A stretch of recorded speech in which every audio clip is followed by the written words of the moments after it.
What's going on, y'all? Merry Christmas and welcome back to basketball. Wanted to put an episode out on Christmas, I don't know what the hell to call these things or whatever, a video, I guess. I wanted to put one out on Christmas. Hopefully, you're having a good day and everything. If you don't celebrate Christmas, hopefully, you're just enjoying some time off and still seeing some family, enjoying some winter season stuff, and hopefully, you're watching some NBA basketball today.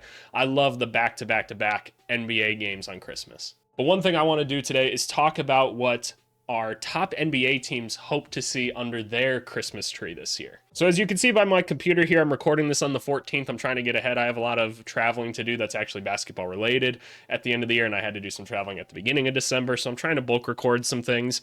But at the time of recording this, these are our standings for the East and West. What I want to do is look at the top three teams in each conference at this time and say, hey, what do our top teams want for Christmas? Right? What kind of additions or changes do they need to make in order to maintain their spots in the league? So let's start out with the three seeds in both of them. We'll start off with the surprise Orlando Magic, the team that has figured out that, hey, we're going to be a defensive team. So I don't think that it's too hard to figure out that the Orlando Magic need some shooting, right? They're starting guys like Anthony Black, that's not a tremendous shooter. Jalen Suggs is a solid shooter, but not great. Banchero's not a phenomenal shooter, right? You got Franz, who's an okay shooter. When Wendell Carter comes back, he's somewhat of one. But for now, they got Goga Bitadze, who's not a shooter really at all. I know there's been like a sighting or two of threes, but that's not the thing. What they need is they need a wing that can shoot. You've got this nice identity that's being put together in Orlando. I love seeing the development of teams. And what these young guys have figured out is that, hey, we're very versatile. We can switch and we can play pretty good on-ball defense, especially Jalen Suggs, who he did get hurt the one night. I think he's back now, but you're seeing these guys really take a vested interest on the defensive side. But where they lack is some scoring.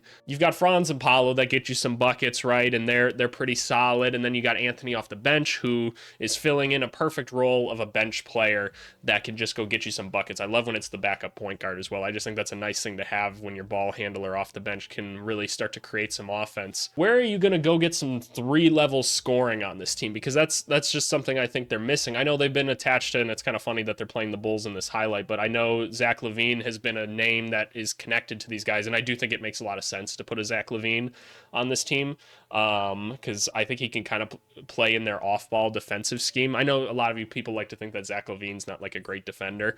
I don't think he's a great on-ball defender. I think he's actually an above-average, like, off-ball guy. I think he plays the passing lanes pretty well and gets his hands into those lanes, disrupts some plays.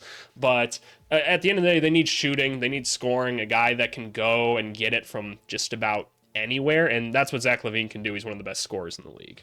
The only other name that kind of comes to mind for me is like a Gordon Hayward. I know that's not a name that's being thrown out very often because of his contract, but I'd be kind of curious to see. Gordon Hayward's been having like a sneaky solid year for Charlotte. And shout out Joe Ingles, one of the few three-point shooters they really have on this team.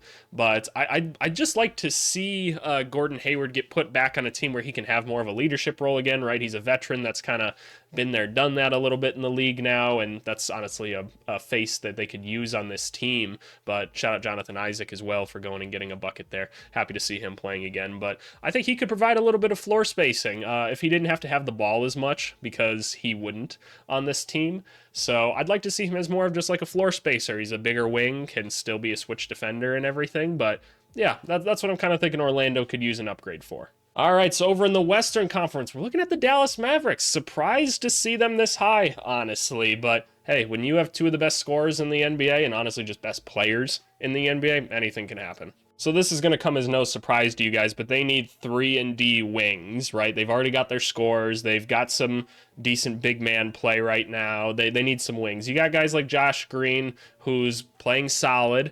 Again, solid is the way I'd put it. I kind of thought he was going to have more of a jump this year. Tim Hardaway Jr., always a bucket getter and everything. His defense is kind of whatever.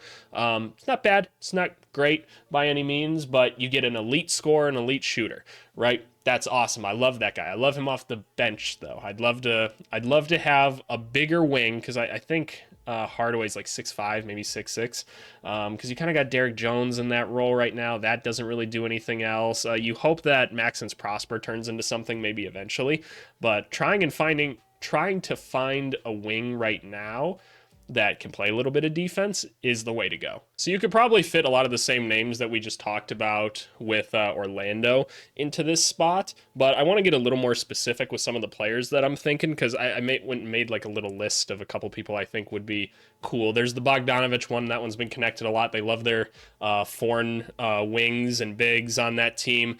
I don't think he's necessarily the answer, and I think you're going to have to give up a bit too much to get Bogdanovich. So I'm thinking a little bit more practical here. One of the names that I thought of originally is like a John Conchar or something. I know he's not the biggest or anything, but he just kind of does everything really well, and I think they could use him. He's kind of like a TJ McConnell type, where he just is making a difference on the court. A couple of the other names I thought about was like an Evan Fournier. I know maybe not traditionally the defensive guy, but he's been wanting to get on the court so long. I just wonder if you're going to get a little bit more out of him. And I almost think that you could get Evan Fournier and a first round pick just for taking on his money and everything. But he gives you a little bit of size. He gives you some shooting. He gives you a lot of experience, right? He's a very smart basketball player. That's someone that I think would be kind of interesting. And then the most interesting one would be Rui Hachimura to me. I don't think the Lakers are going to trade Hachimura to Dallas, but I'd like to see an opportunity where he can play off some guys like this and maybe even get a couple more touches himself. Maybe they run him with more of a bench unit or something like that just to see what he can do by himself. I mean, they could use some help at that 3/4 position, and I think he could be a good switchable defender there. But that's definitely the idea with Dallas, right? It's find some guys that can play some defense because as you see, everything's run through the Luka and Kyrie show. It's spacing. You have the rim running bigs, and that's just what it is. You just need guys that can play defense. Then they have that philosophy, right? Of we're both going to score 120 points on both sides, but we've got the more clutch players, so we're going to win.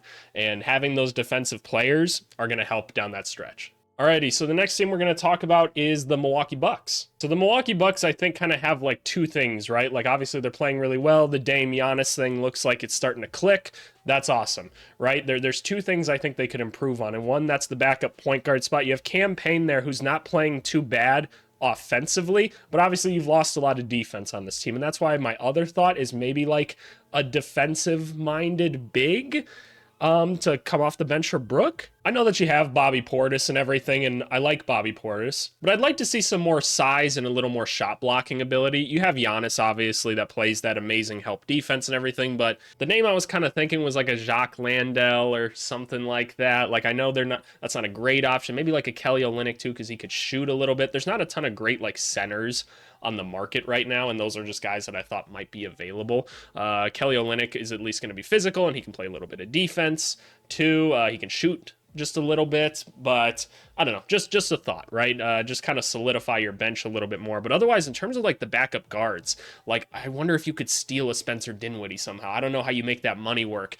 but I'd love to see Spencer Dinwiddie on this team. I think Monte Morris, an easier target, but just a guy that can facilitate, right? He can play competent defense. He can keep the ball moving when he's in. He's a competent NBA player. And then if you want to get spicy, I thought, someone's not using Bones Highland anymore, and just having an energy guy like that on the team, I don't know, could bring you something. He's kind of just like a more skilled Cameron Payne, I guess. So I don't know how worth it that is, and I don't know what you got to give up for these guys, but those are just some of the ideas. I'm trying to give like realistic names to this stuff, but that's what I'm thinking for Milwaukee. Alrighty, let's go to the 2 seed in the West, the Oklahoma City Thunder, surprising everybody with how good they are. All right, so let's talk about the Oklahoma City Thunder here. So I think we could all say, I don't know, obviously I'm recording this 2 weeks before you see it. I think the number one thing they want for Christmas is for a certain player to not catch a case, but we don't need to talk about that there. Let's hope that resolves itself and nobody's been hurt or anything in this situation. We can hope, right? But anyway, defensive wing on this team. Defensive wing maybe with a little bit of size and maybe a backup center. Because as of right now, they don't really have like a backup center on this team. Chet has been a wonderful addition to them because they didn't have like any center play last year. Now they've got like a good center at that, a defensive one that can shoot a little bit. We all love Chet. Like, I don't need to explain Chet anymore. Chet's awesome.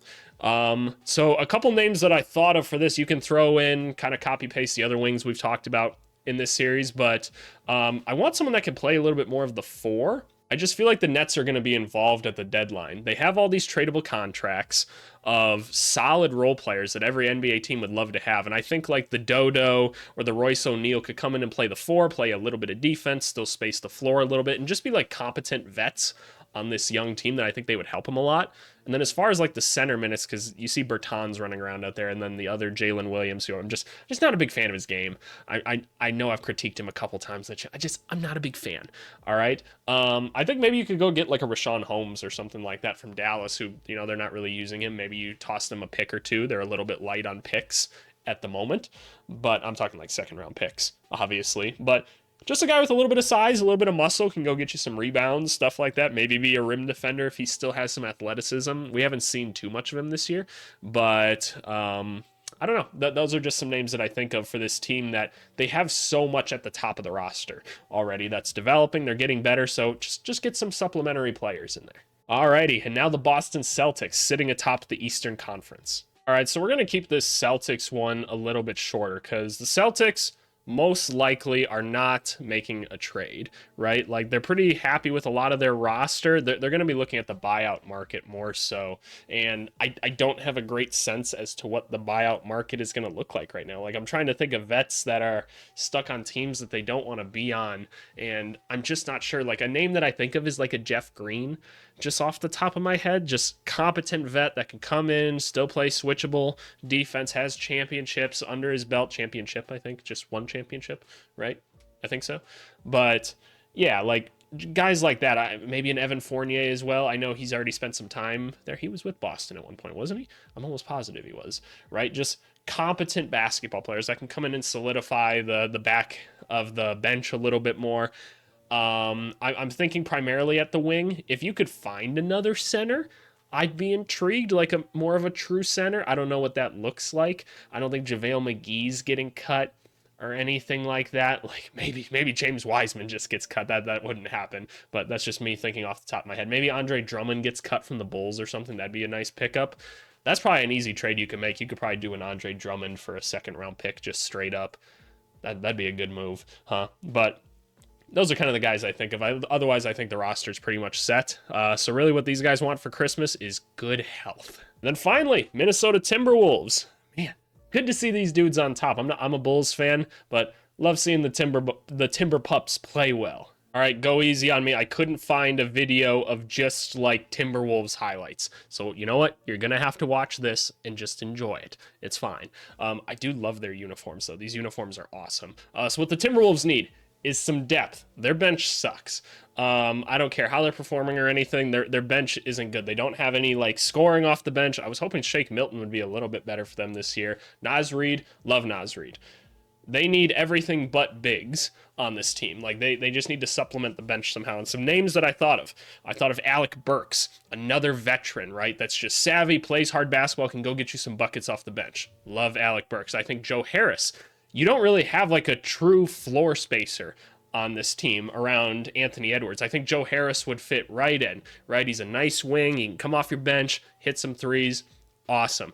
I think Bones Highland just being a spark plug like with Nas, that could be like an interesting little duo, seeing them operate like the pick and roll together. That's just like a lot of like high energy stuff going on that I'd love to see. Look at Rudy Gobert go here. I love it. See, y'all got the highlights you wanted. Oh, and an NBA ad. And then the other name I thought of was like a Nicholas Batum or something. Like you could probably replace that with like a Robert Covington too, but I just wonder if Philly's going to keep like all those dudes that they got in the Harden trade, and maybe they'll try to turn them into something else at the deadline. Maybe they even get bought out or something just because they need roster space. But I'd love to see like a Nick Batum on this team. Again, my goal with this team, put some veterans on the team that know what they're doing, a la Mike Conley, right? That are tough-minded, right? Continue to keep this team focused, right? Playing good defense, playing hard, working hard, and then like some floor spacing, right? Because, you've got 3 good centers on this team, so you're probably going to have 1 or 2 of them on the court at all times. So you got to make sure you have enough spacing around Ant. And I like the fit of Batum. I think he's honestly a better Kyle Anderson still, but I don't want to say that completely. I'm not sure I buy that, but it might be closer than some might think. But just having guys like that on the roster to kind of help supplement the bench, I think goes a long way. I'm curious to see what the Timberwolves can do the rest of the year. And that's it for NBA Christmas. I figured I'd show the Jingle Hoops thing. We're not going to play any noise or anything. But again, hope you guys are having a good holiday. Hopefully you guys are watching some basketball today. I hope that under your tree, your team finds some success. Even if you're a Wizards fan, sorry. I don't think it's happening, but hopefully you guys find something. But hey, happy holidays, y'all, and hope your team gets somebody good. Thanks. Bye.